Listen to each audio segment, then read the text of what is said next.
Hi everybody, it's Miss Robin, and today for our OT activity we're going to work with Play-Doh.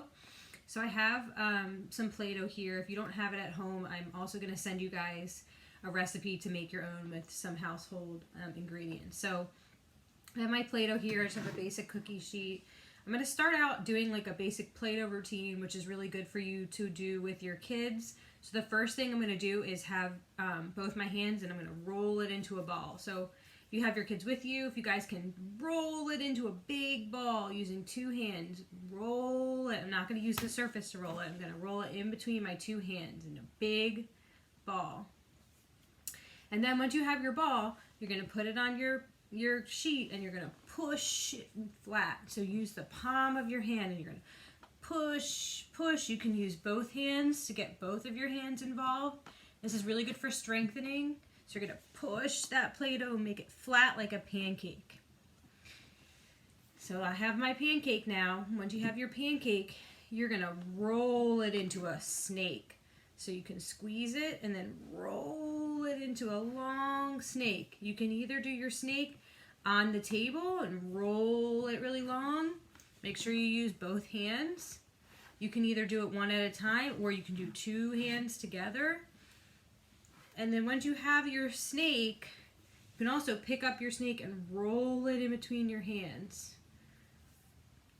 And roll it really long. So you can, again, you can do it on the table, roll, or you can try it in between your hands. Make it nice and long. Once you have your snake, you're going to put it down and you're going to take your pincher fingers and you're going to pinch that snake all the way down. Pinch, pinch, pinch, pinch, pinch. Good, and try it with both hands. Pinch all along that snake. Good job. After you're pinched all along your snake, you're going to pull those pieces apart. So pull apart. Make them into little pieces. Pull. And try and just use your pincher fingers when you pull. Pull them apart. And we're going to make lots of little pieces. Pull. Pull. See how I'm making little pieces with my pincher fingers? And I want you guys to try and tuck these other fingers inside your hand. So you're just using your pincher fingers. And you're going to pull apart. Pull that snake apart so you have lots of little pieces. See how I have lots of little pieces? Then you're going to take your little piece and you're going to try and roll it into a teeny tiny ball. See how I'm rolling it in between my hands to make little balls. See, I have little balls. Let's take more. I have one ball. This is my second ball. Roll. Ball number 2. Keep going with all of your little pieces. You're going to roll. And if it's too tricky to do it in between your hands, you can try and see if it's easier to roll it on the table. I want you to try with both hands though. So if you're going to use the table, you're going to try and do it with one hand and also in the other hand.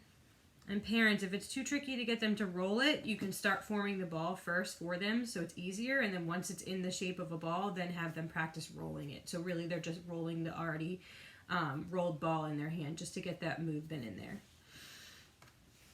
Take all your little pieces and roll them into balls. And then, I'm not going to do it all of them for all of my pieces, but once you have enough pieces, you're going to take your index finger and you're going to squish those balls. Let's try it again. Take your index finger and splat. You can pretend like you're splatting a bug. Squish. And make sure you're using both hands so you're getting that strength with both hands. Squish. Squish. I have 2 more. Take your finger and squish. Last ball.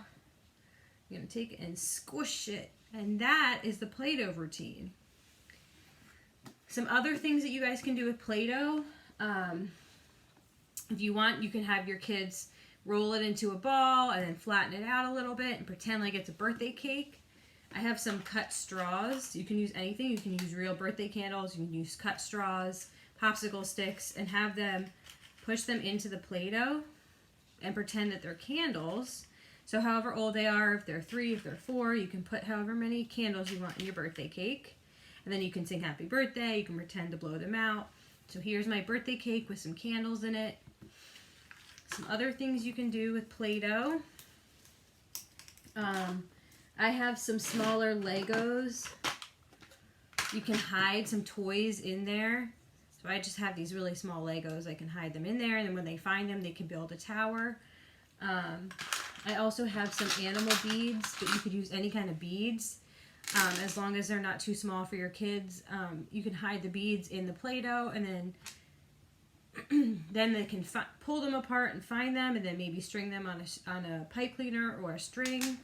There's lots of things that you can do. I have some toothpicks here. Again, you can use toothpicks and just have them stick them inside the Play-Doh. I also have some golf tees, and they can put it on the Play-Doh. If you have marbles, they can put them on top.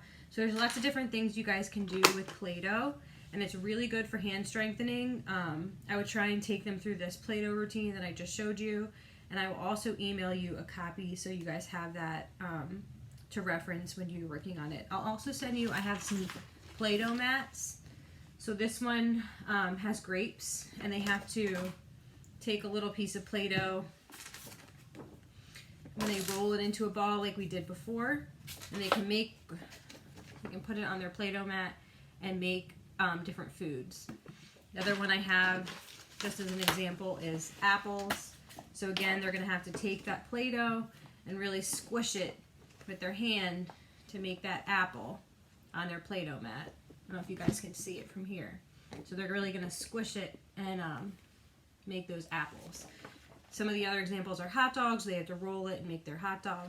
There's lots of different things you can do. I will email that to you, and if you don't have a laminator, that's fine. You can use a Ziploc bag and just stick those pieces of paper in Ziploc bags, and then they can do the Play-Doh on that. So if you guys have any questions, please let me know. I hope you have fun with this. And again, I will send you a recipe at home if you don't have Play-Doh at home.